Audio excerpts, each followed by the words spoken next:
네, 오늘 본문의 말씀을 가지고 참된 쉼을 얻으려면 이런 제목으로 하나님 말씀을 전하고자 합니다. 요즘은 이제 가장 더운 철이기도 하지만 휴가철입니다. 이런 휴가철이 되면 이런 생각을 하게 되죠. 어떻게 하면 잘 쉴 수 있을까? 어떻게 하면 잘 쉴 수 있을까? 한 번씩 생각하지 않으십니까? 그래서 휴가가 되면 어디에 좀 가볼까? 가보지 않은 곳, 그 전에 좀 갔던 곳 좋았는데 하면서 다시 가보고도 싶고, 혹은 맛있는 음식도 먹으려고 합니다. 그렇게 할 때 우리는 쉼도 얻게 되고, 그리고 충전도 할 수 있기 때문입니다. 하지만 일상으로 돌아오고 보면 언제 그랬냐는 듯이 금세 피곤해집니다. 오래 가지 못합니다. 그래서 우리는 어떻게 하면 피곤하지 않을까를 고민합니다. 어떻게 하면 피곤하지 않을까? 그래서 몸에 좋은 음식도 먹고 그리고 운동도 하려고 합니다. 좋은 방법 가운데 하나입니다. 그러나 영원한 해결책은 될 수 없지요. 오늘 예수님께서는 이러한 우리들을 향하여 귀한 말씀을 우리에게 주고 계십니다. 28절 말씀 우리 같이 한번 읽겠습니다. 마태복음 11장 28절 시작. 수고하고 무거운 짐진 자들아 다 내게로 오라. 내가 너희를 쉬게 하리라. 아멘. 여기서 수고하다라고 하는 말은 우리가 정신적으로나 혹은 육체적으로 혹은 영적으로 지친 상태를 가리킵니다. 힘이 고갈되고 탈진 직전이나 탈진의 상태를 수고하다라고 하는 헬라어 단어입니다. 예수님 우리가 수고하고 무거운 짐을 지고 있다는 걸 알고 계시고요. 우리에게 쉼을 주고 싶어 하십니다. 우리가 참된 쉼을 얻으려면 어떻게 해야 될까요? 오늘 예수님은 분명하게 말씀합니다. 우리가 예수님께로 나가야 합니다. 예수님께로 나갈 때 우리는 참된 쉼을 얻을 수 있습니다. 수고하고 무거운 짐진 자들아 다 누구에게로 오라? 내게로 오라. 여러분, 이 세상의 많은 사람들 가운데 여러분들이 누구를 부를 때 내게로 와, 내게 쉼이 있어, 여러분들을 말할 수 있나요? 내게로 오라니까 그럼 내가 쉼을 줄게, 이렇게 말할 수 있어요? 자신 있게 말할 수 있나요? 없지요. 그러나 예수님께서는 말씀하십니다. 수고하고 무거운 짐진 자들아 다 내게로 오라. 내가 너희를 쉬게 하리라. 예수님이 말씀하고 계세요. 그러므로 우리는 예수님께 나아가야 될 줄로 믿습니다. 예수님께 우리는 어떻게 나아갈 수 있나요? 우리는 예수님께 나아갈 수 있는 그런 존재가 못 되었죠. 하나님께 나아갈 수 없는 존재입니다. 그러나 예수님께서 십자가를 지심으로 하나님과 우리 사이에 막힌 담을 헐어주시고 죄의 문제를 해결해 주심으로 하나님과의 관계를 회복시켜 주셔서 나아갈 수 있게 하셨죠. 그러므로 예수 그리스도의 십자가의 보혈의 그 피를 의지해서 주님 앞에 나아갈 수 있게 된 것이죠. 어떻게 나아가야 되는 건가요? 복잡하지 않습니다. 지금 우리가 나와 있습니다. 우리가 주님 앞에 기도의 자리로 나오는 것, 또 찬양하는 자리에 나오는 것, 또 예배의 자리로 나오는 것이 예수님께 나가는 것입니다. 예수님이 초대하신 그 자리에 우리가 나아갈 때 쉼을 얻을 수 있는 것입니다. 이것이 우리의 마음의 쉼을 얻는 것이고 영혼의 안식을 얻는 길입니다. 여러분, 우리가 집에서 편히 쉴 수 있습니다. 몸은 편해질지 모르지만 우리의 마음과 영혼은 쉼을 누리는 것이 아닙니다. 참된 마음과 영혼의 안식은 우리 주님 앞에 나아갈 때만이 이루어지는 줄로 믿습니다. 하나님을 예배하고 하나님을 찬송하고 또 주님 앞에 기도할 때 우리는 참된 안식과 기쁨을 누릴 수 있는 줄로 믿습니다. 아무것도 하지 않고 쉬면 휴식이 될 수 있죠. 그러나 그렇지 않습니다. 다 맞는 이야기는 아닙니다. 우리가 주님 앞에 나와 예배를 드릴 때 그 안에서 우리는 영적인 쉼을 얻을 수 있는 것입니다. 이사야 1장 18절에 이렇게 말씀하십니다. 여호와께서 말씀하시되 오라 우리가 서로 변론하자. 너희의 죄가 주홍 같을지라도 눈과 같이 희어질 것이요 진홍같이 붉을지라도 양털같이 희게 되리라. 여러분, 우리가 주님 앞에 나아갈 때 우리의 죄의 문제가 해결되는 줄로 믿습니다. 이 세상에 여러분들의 죄의 문제를 해결해 주실 수 있는 분이 있나요? 우리의 죄의 문제를 해결해 줄 수 있는 분이 있나요? 없습니다. 돈이 많은 사람, 많이 배운 사람, 건강한 사람, 우리의 죄의 문제를 해결해 주는 것이 아닙니다. 예수님께서 우리의 죄의 문제를 해결해 주신 줄로 믿습니다. 우리의 쉼의 문제, 이러한 안식의 문제는 어디서 왔습니까? 죄로부터 온 것입니다. 죄로 인해서 참된 안식을 누리지 못하고 죄로 인해서 참된 쉼을 누리지 못하게 된 것이죠. 에덴 동산에서 죄 없는 시간에 그 동안에 아담과 하와는 참된 안식을 누릴 수 있었던 거예요. 그러나 에덴 동산에서 쫓겨나 그들이 마음껏 하루 24시간을 그리고 이틀 48시간을 잠을 잔 듯 그들에게 쉼이 찾아오는 것이 아니라 결국에는 이 하나님과의 교제가 없기 때문에 쉼이 없는 것입니다. 우리는 주님과의 교제를 나눌 때 쉼을 얻게 되는 줄로 믿습니다. 여러분, 우리가 누구를 만나면 쉼을 얻을 수 있고 또 누구를 만나면 즐거울 수 있고 어떤 누구를 만나면 즐겁지 않을 수 있습니다. 즐거울 수 있는 시간, 즐거울 수 있는 것은 좋은 교제, 아름다운 교제가 이루어져야 합니다. 내가 누구를 만났는데 별로 좋지 않았어요. 불쾌했어요. 그럼 쉼을 누리지 못하는 거예요. 그러나 누구와 만났는데 너무 즐거웠어요. 그 교제가 쉼이 되는 거죠. 우리가 하나님과의 교제를 잘 나눌 때 우리에게는 영적인 쉼이 찾아오는 줄로 믿습니다. 하나님과의 교제는 찬송과 기도와 말씀으로 예배를 통해서 누릴 수 있는 것입니다. 이사야 40장 말씀 한번 찾아보겠습니다. 이사야 40장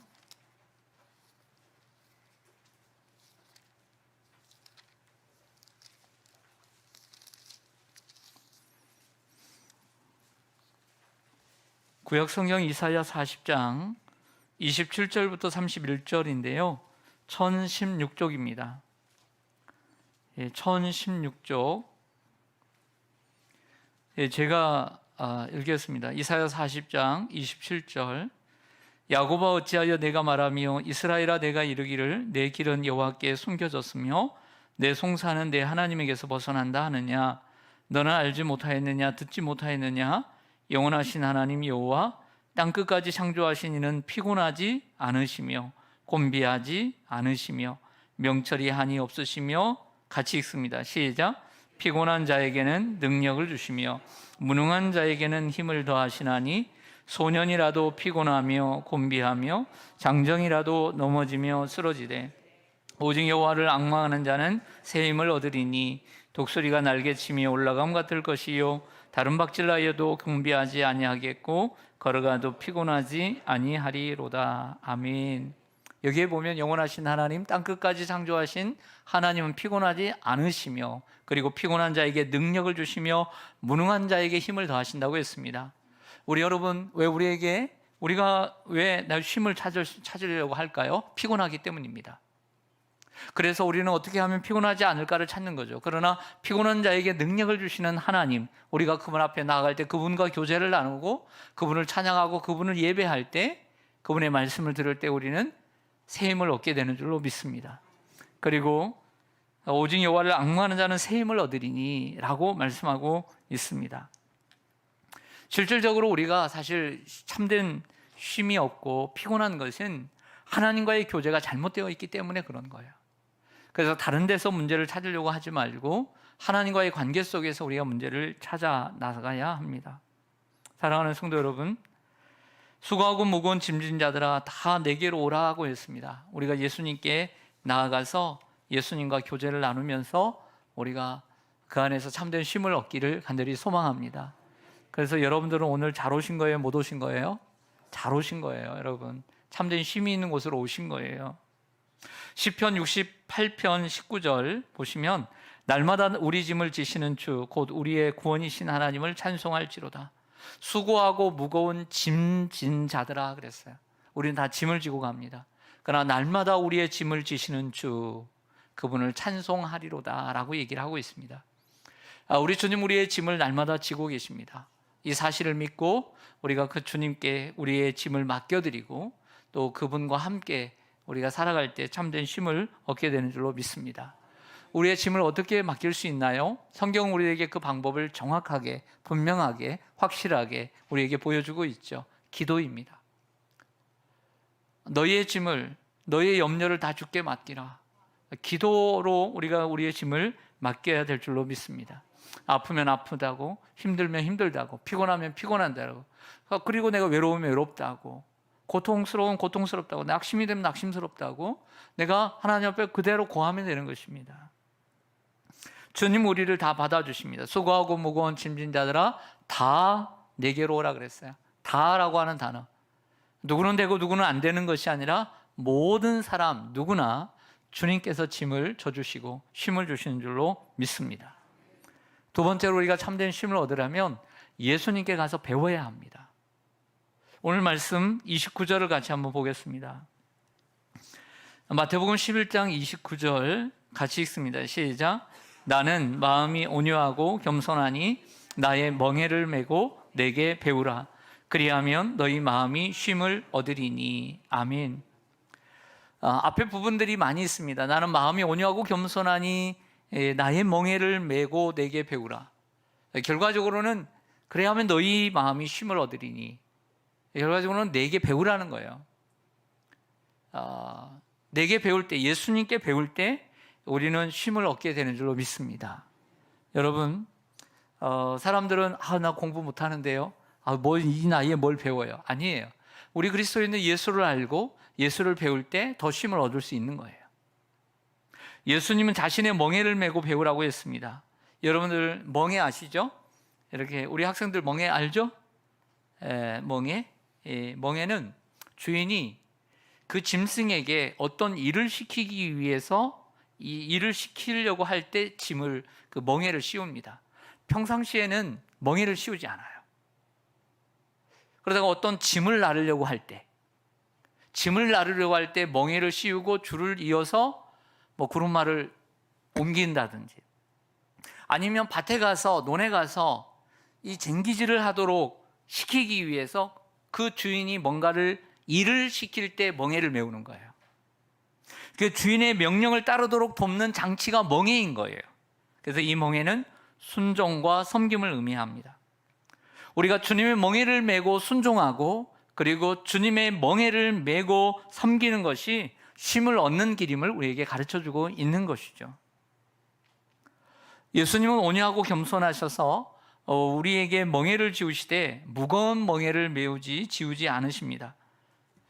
주님 우리에게 멍에를 메우긴 하죠. 그러나 무거운 멍에를 메우지 않는다라고 이야기를 하고 있습니다. 그러나 반대로 성격이 괴팍하고 교만한 사람들은 무거운 멍에를 지우게 되는 거죠.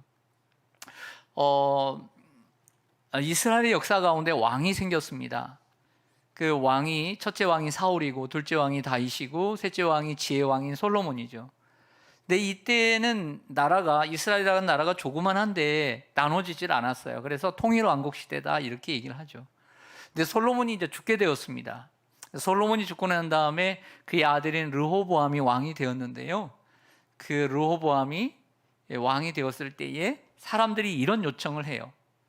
당신의 아버지께서 우리에게 너무나 무거운 멍에를 메웠습니다. 이제는 당신은 우리에게 좀 멍에를 가볍게 해주세요. 이런 얘기를 부탁을 해요. 그래서 이 르호보암이 어떻게 할까 고민하다가 아버지와 함께 있었던 그 노인들에게, 그 장로들에게 찾아가서 묻습니다. 이렇게 요청이 들어오는데 뭐라고 대답을 하는 게 좋겠습니까? 그랬더니 그 사람들의 요청대로 그들의 멍에를 가볍게 하라고, 그러면 그들이 당신을 섬길 것이라고 이렇게 충고를 합니다. 이제는 자기와 함께 자란 소년들에게 가서 묻습니다. 사람들이 이렇게 요청을 하는데 너희들은 어떻게 생각하느냐? 그랬더니 그 함께 자랐던 그 소년들이 뭐라고 이야기하냐면, 절대 멍에를 가볍게 해서는 안 된다. 그러면 너를 우습게 볼 것이다. 더 무겁게 해야 된다. 이렇게 얘기를 해요. 그리고 난 다음에 내 새끼손가락이 내 아버지의 허리보다 굵으니 내 아버지께서 너희에게 무거운 멍에를 메게 하였으나 나는 너희의 멍에를 더욱 무겁게 하리라고 대답을 하죠. 근데 이 계기로 인해서 아버지 당시에 아버지에게 미움을 받아서 애굽으로 도망가 있던 여로보암이라고 하는 사람을 중심으로 그 반대파에 있던 사람들이 함께 힘을 모아서 북이스라엘이라고 하는 나라를 만들게 되는 거예요. 그 계기로. 그래서 로보암은 조그마한 남유다의 왕이 되어갑니다. 그러니까 이들이 이렇게 분열된 것이 바로 이 멍해 때문이었던 것이죠. 우리는 로보암 같은 사람에게 나아가게 되면 쉼을 얻을 수가 없어요. 괴팍한 사람, 그리고 교만한 사람에게 나아가면 멍에는 더욱더 무거워지는 것입니다. 우리는 예수님께 피할 때, 온유하고 겸손하신 예수님께 피할 때 쉼을 누리게 되는 줄로 믿습니다. 우리는 그분에게 가서 배우고 그분의 다스림을 받을 때 우리는 평안할 수 있고 쉼을 누릴 수 있는 거죠. 여러분들이 만약에 북한에 간다면 쉼을 누릴 수 있을까요? 북한에 살고 싶어요? 보내드려요? 예. 어디를 가느냐가 쉼을 얻느냐 못 얻느냐의 관건이죠. 여러분들 누구에게 가느냐가 더 중요한가요? 예. 여러분, 우리도 주님 앞에 나아가고 또 예수님께 나아가서 우리가 쉼을 얻어야 될 줄로 믿습니다. 사랑하는 성도 여러분, 세상 사람들은 세상에서 열심히 나름대로 살아가고 또 놀고 그러겠죠. 이번에 우리 선생님들, 이렇게 우리 중고등부 선생님들도 많지만 지금 유초등부 선생님들도 이렇게 참 많습니다. 선생님들 하시는 모습 좀 보면 좀 힘들어요. 어떻게 보면 이 유초등부 선생님들도, 우리 중고등부 선생님들도 그렇지만 예수님의 멍에를 메고 지금 가서 배우는 겁니다. 힘들죠. 하루 종일 어제 또 오늘 밤새 또 애들도 뒤치덕거리 해주면서 애들도 잘 자는지 못 자는지 보고 힘들죠. 그러나 그것이 주님의 멍에를 메고 배우는 거예요. 그 주님의 멍에를 메고 배우는 것은 저 세상에서 놀고 저 세상에서 열심히 땀 흘리는 것보다 쉬운 거예요. 사실 결코 쉬운 건 아니에요. 주님의 멍에를 메고 배우는 건 쉬운 게 아니에요. 하지만 그것이 훨씬 쉬운 일인 것을 우리는 알아야 합니다. 우리가 예수님에게 가야 하고 예수님께 배워야 합니다. 그럴 때 참된 안식과 기쁨을 누리게 되는 줄로 믿습니다. 예수님의 마음은 온유하고 겸손합니다. 여기서 중요한 마지막 관문을 말씀드릴게요. 중요한 얘기입니다. 예수님이 이런 얘기를 했어요. 나에게 와서 배우라. 난 능력이 있다. 나는 권능이 있다. 난 파워가 있다. 그러니까 나한테 와서 배우라. 그러면 쉼을 얻을 것이다. 내가 모든 것을 물리쳐 줄 것이다. 그래서 내가 너에게 평안을 줄 것이다. 이렇게 말해야 맞는 거잖아요. 그렇죠? 난 모든 것들을 해결해 줄 수 있는 것이다. 나는 병도 치유해 줄 수 있고, 나는 삶의 문제도 해결해 줄 수 있고, 나는 못한 것이 없는 사람이다. 나는 그런 신이다. 나에게 와서 배우라. 그러면 너희가 쉼을 얻으리니. 이렇게 얘기를 해야 맞는 거예요. 근데 예수님이 뭐라고 얘기하냐면, 나는 마음이 온유하고 겸손하니 나에게 와서 배우라. 이렇게. 언밸런스죠. 왜 그랬을까요? 예수님의 마음이 온유하고 겸손합니다. 빌립보서 2장 5절 이하에 보면 이런 말씀이 있습니다. 너희 안에 이 마음을 품으라. 곧 그리스도 예수의 마음이니. 그는 근본 하나님의 본체시나 하나님과 동등됨을 취할 것으로 여기지 아니하시고 오히려 자기를 비워 종의 형체를 가지사 사람들과 같이 되셨고 사람의 모양으로 나타나서 자기를 낮추시고 죽기까지 복종하셨으니 곧 십자가에 죽으심이라. 예수님은 마음이 온유하고 겸손하셔서 결국 뭐 하셨습니까? 십자가에 자신의 목숨을 죽기까지 내어주셨습니다. 그분은 겸손하셔서 자신을 비우고 자신을 낮춰서 십자가에 죽으셨습니다. 그 예수님께서 온유하고 겸손하심으로 십자가에 죽으셨고 죄인인 우리, 즉 쉼이 없는 우리가 참된 쉼과 안식의 자리인 하나님께로 나아갈 수 있는 길을 열어주셨습니다. 그러므로 우리는 예수님께 나아가야 합니다. 예수님께 나아갈 때 우리는 하나님께 나아가 하나님 보좌 앞에 나아가 참된 안식과 기쁨을 누릴 수 있으며 예수님과 같은 삶의 방식으로 살아가야만이 참된 안식을 누릴 수 있는 것입니다. 사람이 살다 보면 꼭 남에게 지지 않으려고 하는 경우들이 있습니다. 그런 성향이 우리 가운데 있을 수 있습니다. 지지 않으려고 합니다. 그것은 참된 안식을 누리는 길이 아닙니다. 온유하고 겸손한 마음을 가지고 살아갈 때 참된 안식이 우리에게 찾아오는 것입니다. 예수님은 말씀합니다. 내가 곧 길이요 진리요 생명이니 나로 말미암지 않고는 아버지께로 올 자가 없느니라. 그래서 우리는 예수님께 나아가 온유와 겸손을 배워야 될 줄로 믿습니다. 무더운 여름이지만 오늘 예수님께 나왔습니다. 그리고 오늘 뭘 배워야 될까요? 내 고집으로 살아가는 것? 내 욕심으로 살아가는 것? 그것을 배우는 것이 아니라 남보다 더 높아지는 것을 배우는 것이 아니라 낮아지는 것을 배워야 합니다. 예수님께서 제자들에게 이렇게 말씀하셨죠. 누구든지 나를 따라오려거든 자기를 부인하고 자기 십자가를 지고 나를 따를 것이니라. 예수님이 주신 멍에는 우리 자신을 부인하고 우리가 져야 할 십자가입니다. 결국에 우리 자신을 부인하고 우리가 져야 할 십자가를 지고 따라가는 것이 가벼운 멍에이고, 그 가벼운 멍에를 메고 따라갈 때 우리는 참된 쉼을 얻게 되는 것입니다. 억지로 지지 않고 자원하여 십자가를 지는 우리가 되기를 원합니다. 억지로 지면 더 무거워질 수 있습니다. 억지로 지지 말고 자원해서 십자가 지는 우리, 그리고 참된 안식을 누리는 우리가 되기를 간절히 소망합니다. 아멘. 기도하겠습니다.